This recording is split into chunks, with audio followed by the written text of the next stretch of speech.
Hey, you fabulous listeners, this is Rick. Two things. Kate and I are on a small break right now, so not only do we have a rebroadcast of a really fun interview, but we also have a deal you will want to check out. As you know, Kate and I love our Vitamix blender, and a while ago we did an interview with Lenny and Shalva Gale from Life Is No Yoke. Life Is No Yoke is a Vitamix blog. It has great recipes, tips, and tricks when working with your Vitamix. And most importantly, it focuses on a plant-based lifestyle. Through July 2019, you can buy any new classic or smart system Vitamix and get any secondary container for just $50. Dollar for dollar, this is the best deal of the year that they're going to have, even better than the holiday season coming up. So you can go to lifeisnoyoke.com/Vitamix-deals/ for more info. We'll also have that information on our website and our Facebook. Enjoy the show. Have a happy and safe 4th of July. And we hope your summer is off to a tasty and healthy start. And as always, please rate and review us when you're done listening. Tell your friends about us, please. Sharing your opinion is the best way that you can support the podcast. Enjoy. Hey, Rick, what did you eat last night? Chips and dips. Nothing more, nothing less. I freely admit it. What kind of dips? Oh, Kate, how lucky you asked. I had onion dip, and then I had guacamole, and then I had salsa, and then I had a white bean dip. I had blue chips, and I had regular restaurant-style tortilla chips. And I ate so much. I kept thinking, gosh, Rick, you really need to go get something solid to eat, but it never really happened. No. Well, at least you didn't eat all the chips and dips and then eat something solid. True. You know? Thank you for finding my positive. You're welcome. How about you? What'd you eat? I had smothered pork chops. Smothered pork chops. That sounds so delicious and delicate. It's wonderful. And this is my mom's recipe. I don't know if she made it up or whatever, but it's an onion gravy. So it involves, the challenge of it is it involves OXO cubes, which are beef stock cubes you can only get in England. You can't even get them here anymore in beef because they had this mad cow disease problem like a bunch of years ago in England, I guess. And so we're no longer allowed to import anything beef related from England ever since that. So we have to smuggle them into the country when we go there. That's so cute. So yeah, and then just caramelized onions. And I have these beautiful heritage pork chops that I got from this lovely, lovely butcher. A pig that I'm convinced had a very happy life before it gave it up for my dinner. Oh, sweet. Yeah. Nice. I don't know why I don't make them more often, but I guess it's partly because it's hard to find pork chops that I think have been humanely raised, or, from a pig that's been humanely raised. But, I love it so much. I love good pork. Oh, that sounds so good. I do miss pork. I do used to remember liking the shredded pork that you could get at restaurants. So good. Hello and welcome to another episode of You Won't Believe What I Ate Last Night. I am Rick Fiore. And I'm Kate DeVore. And this is our ongoing conversation about food, health, weight management, and our endeavor to be and stay healthy in a really tasty world. With love, kindness, and compassion towards ourselves and others. Today, we're excited to welcome to the podcast the husband and wife team behind Life Is No Yoke, Shalva and Lenny Gale. No Yoke is a blog and YouTube channel dedicated to Vitamix lovers worldwide. Lenny also maintains the Vitamix Buyer's Guide, and he and Shalva seem to spend all of their free time in the kitchen creating, as they say, vegan Vitamix recipes, basically, and advocating for a whole food, plant-based lifestyle. So today, they're here to talk with us about one meal down or making one meal a day in the blender. So welcome, you two, and thank you so much for being here. Thanks. Yeah, thanks for having us. So our first question is, what did you eat last night? Shalva, I'll let you do this one. It's a good question. So we're actually in the process of moving. I believe the movers arrive in 6 days. So we've been eating some pretty hodgepodge meals lately, trying to get rid of the things in our fridge. But we had a fan favorite last night, which is sweet potatoes, like sauteed sweet potatoes, and then Trader Joe's sells this really flavorful, delicious soy chorizo. Oh my God, we are well aware of the soy rizo. Yeah, we love that. Good. I know. It's always in our fridge, so we just saute up some onions and sweet potatoes. We throw the chorizo on there, and then we try to get some greens in during our meals. So we have some spinach, and we had made a blueberry balsamic vinaigrette earlier in the week that we had some left over. So that was dinner. That sounds pretty delicious. good to me. Yeah. All right. Note for the chorizo, Rick. Yeah, because we use that all the time. Yeah, it's a tasty, Yeah, tasty it's so thing. good. Yeah. So you guys work with the blender, but specifically you work with the Vitamix. So Yeah. what is it about the Vitamix? Why is it different than other blenders? Why do you, in short, why do you like that one? Oh, this guy could talk for an hour about this. That's why I said in short, Lenny. The Vitamix is a magical machine. It's more than a blender. It's the thing that's hiding behind the counters of all the stores that you get your smoothies from, and it's the secret to why those smoothies taste so good. It's not their recipes, it's not their ingredients. They have a Vitamix behind the counter.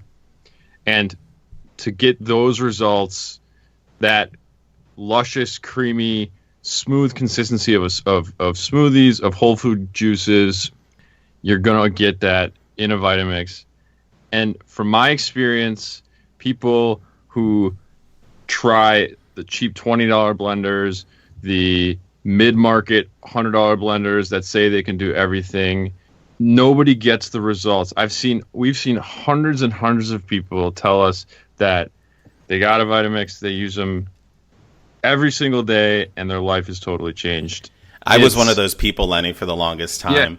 Me too. My friends accused me of being like a cult and a commercial for the Vitamix. Kate had one first, then I got one, and I went through all these terrible blenders. And what's so wonderful about this moment, this is a little share here, a full moment circle here for us.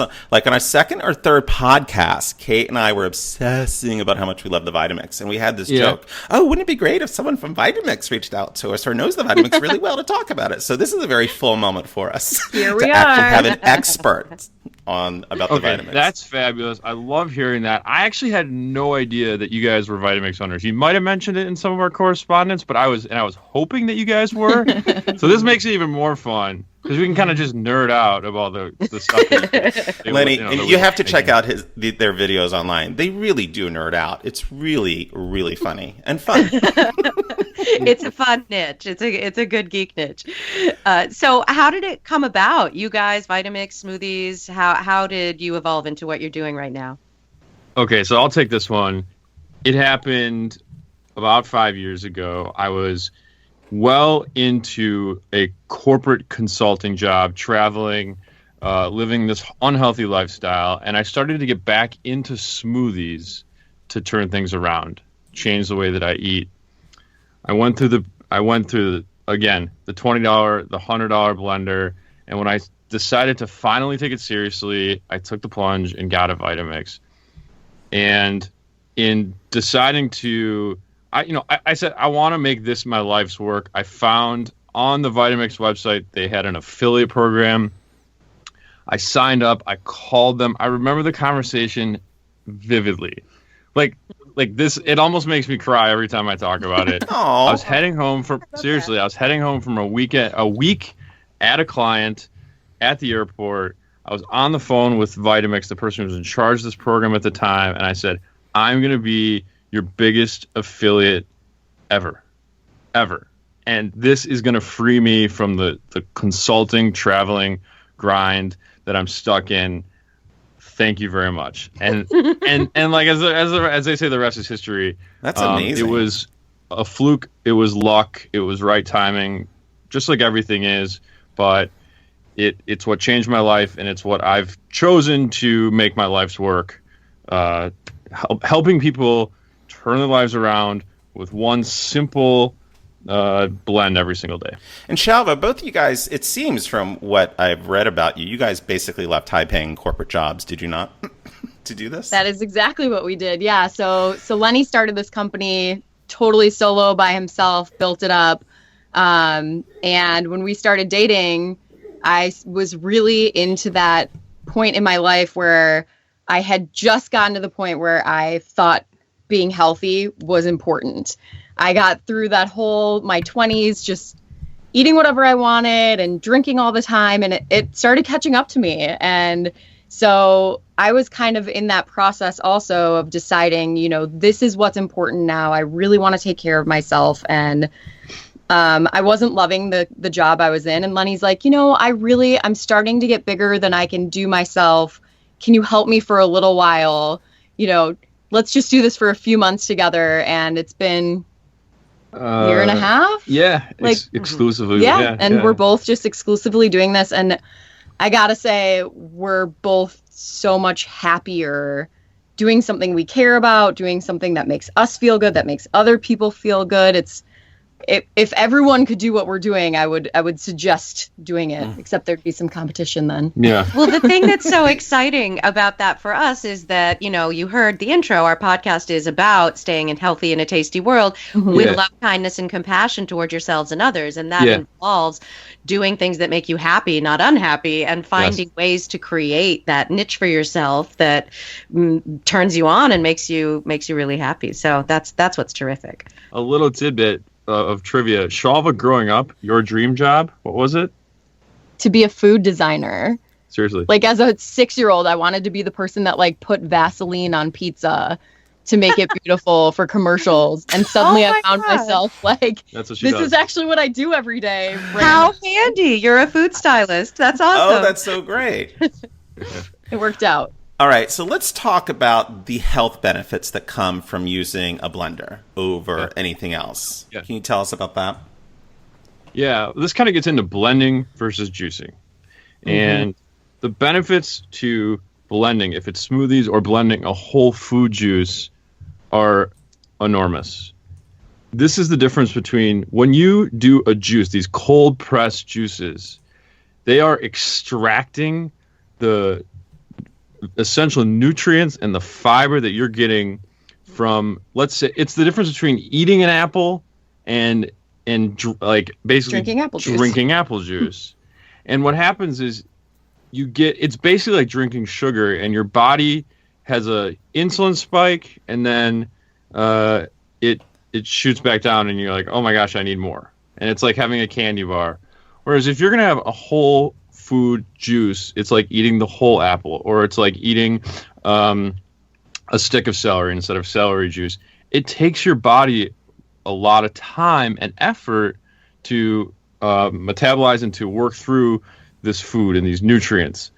And so the benefit to blending is you get to create these wonderful drinks and these wonderful foods, but you're not wasting any of these essential nutrients. And it's the closest thing to walking in the jungle, grabbing something off the tree and eating it.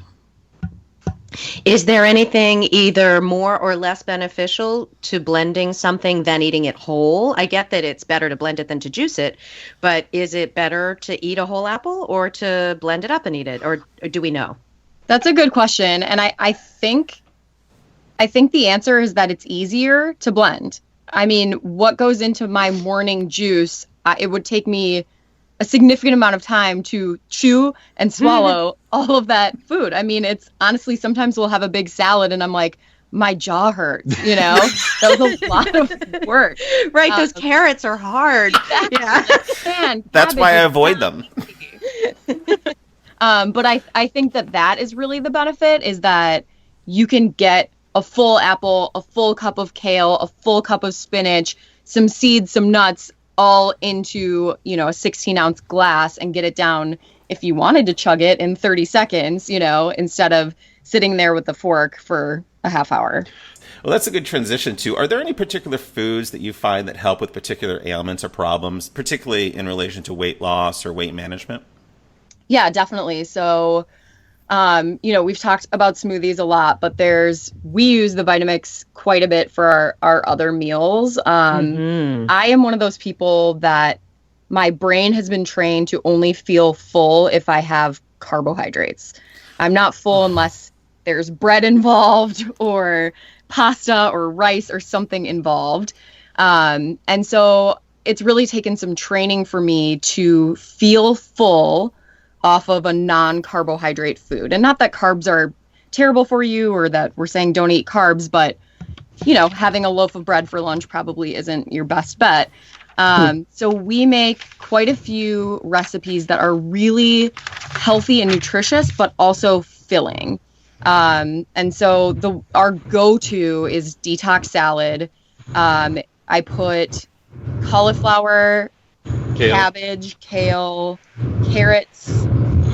And that's pretty much it. And it's chopped into tiny, tiny pieces. And then we toss it with an avocado dressing that we make. And then we put raisins and sunflower seeds in it. I'm so full after eating one serving of this that if you put bread in front of me, I couldn't even eat it. Same thing with we have a butternut squash soup that's a balsamic butternut squash soup. And if you served me butternut squash cut up in pieces, I'd be like, cool, can we put this on some ravioli? Where's the sage brown butter to go? Exactly. And can you have us over for dinner, Shalva, please?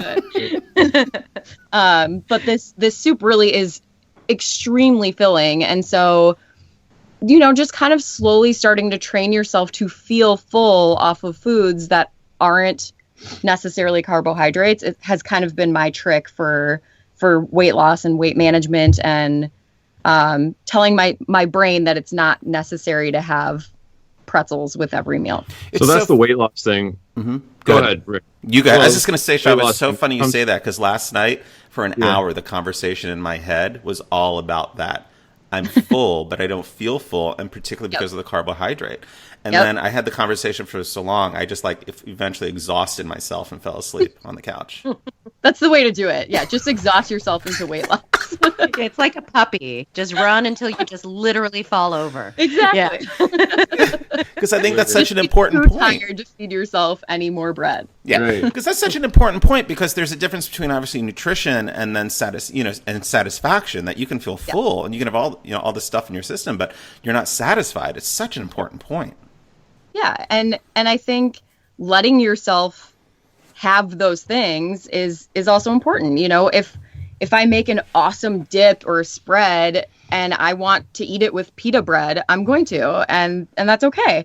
I'm not ordering a pizza for dinner, so it's already a win, and it's totally okay to have pita and vegetables to dip into whatever I'm making. Yeah. I think that brings up a good point too about feeling full. I think a lot of times people associate feeling full with feeling terrible. Yeah. Once in a while, we'll go to a Italian restaurant and we order pasta, and we're like, "Oh my god, I'm so full, I can't move. Roll me out of here." But then there's the other kind of full, which is a wonderful kind of full, where it's like, I'm so full and so satisfied. How do I do this again? Yeah. I know I'm not hungry, but I don't feel terrible. What's going on? Well, and that's part of our training. I think that as Americans, unfortunately, our serving sizes are so large that we're just trained to feel full when we feel like we can't eat anymore. I couldn't possibly put another bite in my mouth is when we're full. And that's so ridiculous. Like, it's just a ridiculous thought. Yeah. Do it. I mean, it's definitely still something that everyone struggles with. But if you really think about it, it's a silly way to live your life. For sure.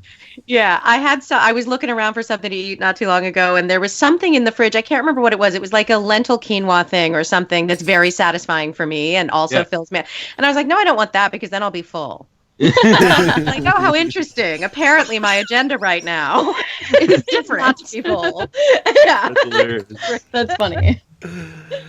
So yeah, I love that. Is that detox salad you talked about? Is that on your blog? It is, yeah. So the salad itself we make in the Vitamix. We just use the tamper to chop all those things, which saves a ton of time. You can chop in there without it pureeing? Yes. Yeah. Is there a trick to that? Like, how do you do that? Because I'm pretty sure I would liquefy them if I tried to do that. Yeah, there's a couple different ways to chop in a Vitamix.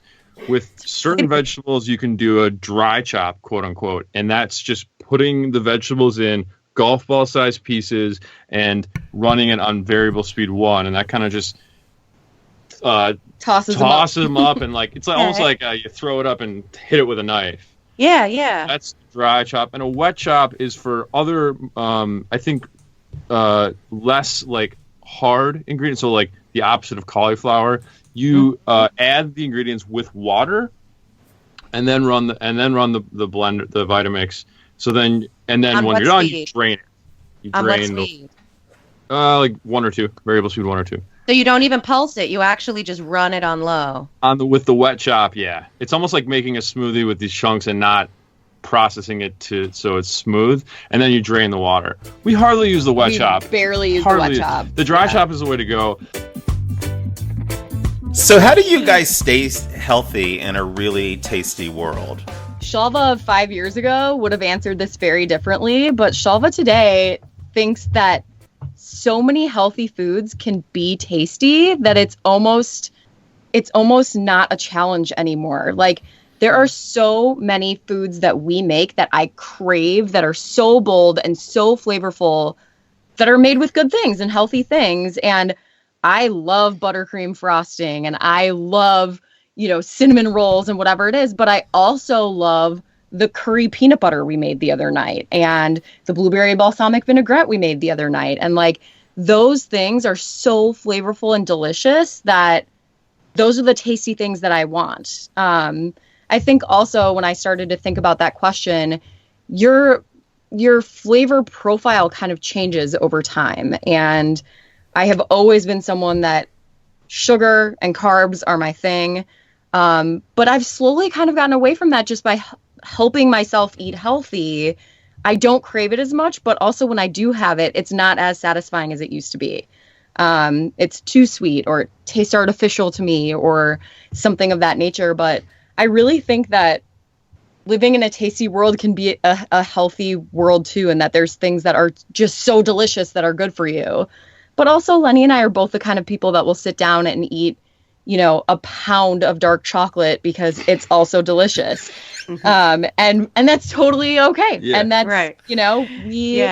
I used to feel really bad when I would do something like that. But if you had a kale smoothie for breakfast and butternut squash soup for lunch, you can have whatever you want, not feel bad about it. Yeah. We talked on this podcast a number of times about the concept of resetting your hedonistic set point, which is what you're describing, is when suddenly all of those things are the things you crave, the things that are tasty and healthy, as opposed to the ice cream or whatever. The second half of the question is, how do you stay healthy in a tasty world? How do you do it with love, kindness, and compassion towards yourself and others? Well, this is a tough one. One of the biggest criticisms that I get from Shalva, from people that tell Shalva, is a concern about being judged and feeling guilty for making decisions that aren't necessarily healthy. So I think what I always try and focus on is just positive reinforcement and say, hey, like, whatever people do, I'm giving them a high five, because people are generally proud of eating healthy. And when they are, like, eating healthy is a relative scale for everyone. And when they do it, whether that means ordering chicken instead of beef, whether that means egg whites instead of whole eggs, whether that means a green smoothie in the morning, whatever it is, this is a step in the right direction for them. And it is worthy of a big high five. And so I think that remembering that everything is relative and baby steps and momentum are the key to success, I find that's the best way to address or to work with other people in their journey compassionately. That's lovely. Well said. What are the category of items that you guys think you need for a smoothie, for vegan and non-vegan, like sweet, leafy, creamy, liquid, etc.? Yeah. How do you think about it when you're putting together a recipe? And let's throw in there protein. If you feel it's important, how would you get protein in there? So we make a green smoothie. Actually, it's a green juice every single morning. And there's 3 parts and there's 3 keys. Here are the 3 parts. Part 1, a little bit of fruit. Okay? So if it's pineapple, if it's banana, apple, orange, whatever you have, put it in. Fruit. Part 2, greens. Deep, dark, leafy greens are the best. We use kale, we use spinach, whatever we have, greens. Part 3, seeds. Put in some seeds. If it's flax seeds, chia seeds, hemp seeds, whatever you have, doesn't need to be everything. A little bit of seeds. Those 3 together are the basis for the perfect green juice. A little bit of fruit, a little bit of greens, a little bit of seeds. And then the 3 keys. So this is what is going to make your green juice fabulous and more than just taste like a salad. Key number 1, lemon. A little bit of lemon gives it that citrus taste. You can use the peel, tastes just like the lemon. 2, ginger. It's a root. It's so good for you, and it has that aftertaste, gives it an amazing flavor. And then number 3 is water and ice. When you make a juice, you want it to be 2 things. Juicy, a whole food juice. You don't want it to be a salad. You want to drink it. And 2, you want it to be cold. And so that's why we put ice on top, water and ice. It's going to, the Vitamix or whatever blender you use is going to process it. And it's going to, you want to run for a couple minutes. Friction's going to build up. You want that ice to give it that nice, cool, juicy consistency. So those 3 keys again: lemon, ginger, water plus ice. And then as a bonus, if you really want to make it delicious, add a little bit of jalapeno to give it a little bit of kick. Totally optional. But that, we find, really rounds it out to make this wonderful symphonic taste experience for green juice. That's awesome. I use cilantro instead of the jalapeno, but I know a lot of people hate cilantro, but it's the same idea. Talk to us about protein. Everyone thinks they need more protein than they need, right? Yeah, I think we've kind of been marketed to, especially in the last few years, everything says extra protein, extra protein, extra protein. And unless you're a weightlifter, extra protein isn't necessary. Yeah. We really have completely dropped the protein shakes from our diets. And part of that is that they're really high in calories. And for someone like me who's just trying to maintain where I am, I don't need a $500 calorie breakfast. You know, it's not necessary. I'm not training hard. I don't necessarily need all that protein. We get plenty of protein in our healthy lifestyle, in the diet that we're committed to eating already through plants. Yep. And that's something that people ask all the time. Well, if you're living a plant-based lifestyle, how do you even get protein? Yeah. Protein only comes from animals. Right. And, yes, it does. That is true. But there's lots of things that we eat on a daily basis that give us enough that we don't feel like we have to add protein to our smoothies. Yeah, I want to make one point. Right. You look at some of like the most robust, large, strong animals. So like the gorillas, elephants, Hippos. Horses, hippos. These are all herbivores. Herbivores. Like, all they eat is grass, leaves, berries, twigs. And so you're saying we should put twigs in our smoothies? Okay. Yes. Yeah. I mean, Vitamix could handle it. good. Try it. Be a little grainy. The people need less protein than they think, and then people need more fiber than they think. Yeah. No one's ever gone to the doctor and say, "Oh, you're deficient in protein." It's like you go to the doctor, you're having stomach issues or you're having whatever issues, and they're like, "Well, maybe you should eat more fiber." Mm-hmm. That's like the non-doctor advice that you could give everyone. Eat more fiber, drink more water if you're not feeling well. And so by making these smoothies and these whole food juices and living this whole food plant-based lifestyle is such a good way to increase that fiber intake and still get the protein that you need. Excellent. What's the best advice about health, wellness, and nutrition that you've ever received? So I would say that the best advice I've ever received is to celebrate my successes instead of wallowing in my failures. Oh, that's great. I think especially for women, health is psychology, and we feel guilty about our choices a lot. And I think a big part of me used to feel so bad that I made a bad choice, instead of being like, wait, but I've been making really good choices all week. And so this one bad choice, I'm out with my friends and I got a slice of pizza, shouldn't really feel that bad anymore. And I think the more I celebrate how well I'm doing, the less bad I feel about those choices that I make that aren't good, which happen. And that's okay. And I don't want to be the kind of person that makes only good choices. That's what a boring lifestyle. Totally.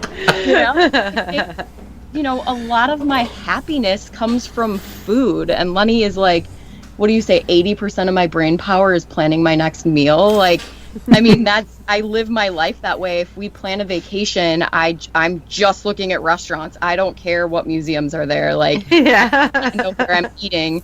But I can now feel good about eating incorrectly, if you will, because I feel so good about eating correctly. Mm-hmm. So great. I think that's changing that mentality for myself has been the best lesson. Well said. All right, that's great. All right, so what are the 5 items that are always on your shopping list? And why?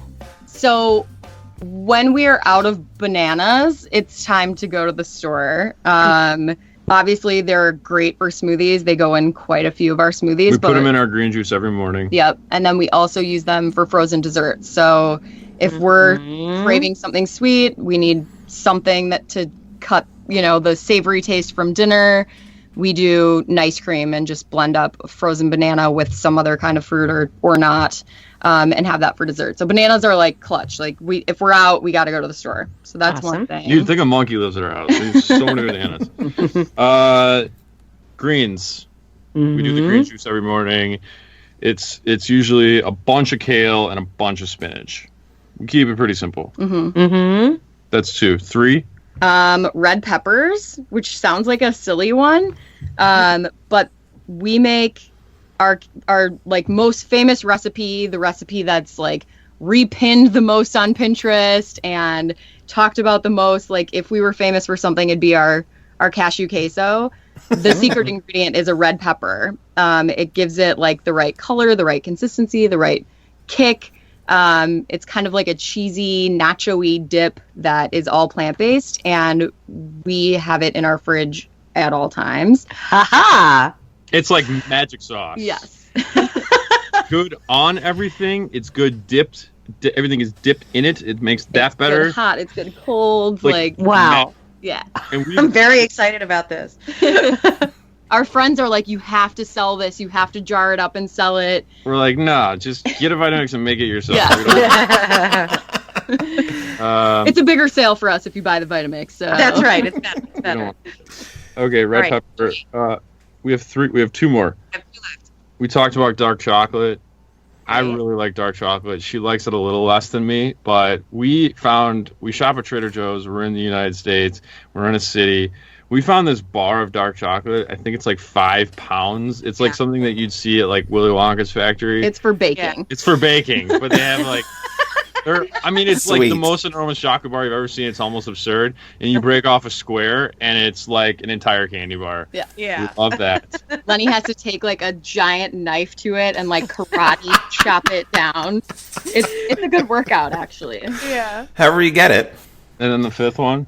We have to have green olives. Like, It's so random, but we both are like the salty, savory type of people, and we go through like a whole thing of green olives once a week. I mean, we like green olives. We love green olives.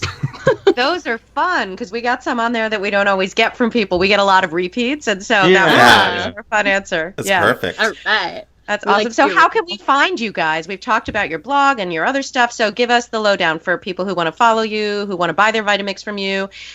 Tell us things. lifeisnoyoke.com. Go there. We have all of our things there. Connect with us. We love, love, love to hear from you, to connect from you. You could jump on our newsletter. You could follow us on YouTube. We have a huge Instagram following.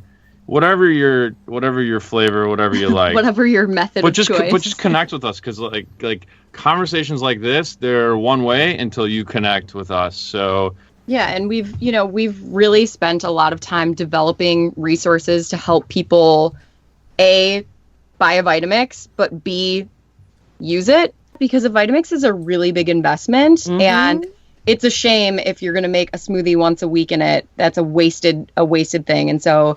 We've built all these recipes and all of these ideas and different demos so that people feel really good about that. Our website has all the resources you could possibly need if you're thinking of a Vitamix, if you're already an owner. And the other thing I will say is that we have an amazing relationship with Vitamix, and they call us up and they're like, hey, we have this like really limited lot that we want to make, get out of our warehouse.